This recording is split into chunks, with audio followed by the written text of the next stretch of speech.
অখিল গগৈ ডাঙৰীয়াৰ যিটো বক্তব্য তেওঁলোকে ডিনাই কৰিছে। যদি ডিনাই কৰিলে মোৰ ক'বলগীয়া একো নাই, কিন্তু যদি বক্তব্যটো সঁচা হয় তেতিয়াহ'লে চৰকাৰে সকলোৰে ওপৰত ব্যৱস্থা ল'ব।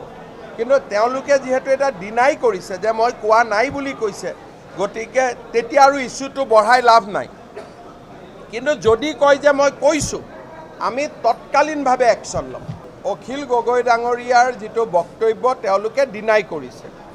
যদি ডিনাই কৰিলে মোৰ ক'বলগীয়া একো নাই, কিন্তু যদি বক্তব্যটো সঁচা হয় তেতিয়াহ'লে চৰকাৰে সকলোৰে ওপৰত ব্যৱস্থা ল'ব। কিন্তু তেওঁলোকে যিহেতু এটা ডিনাই কৰিছে যে মই কোৱা নাই বুলি কৈছে, গতিকে তেতিয়া আৰু ইছ্যুটো বঢ়াই লাভ নাই। কিন্তু যদি কয় যে মই কৈছোঁ, আমি তৎকালীনভাৱে একশ্যন ল'ম।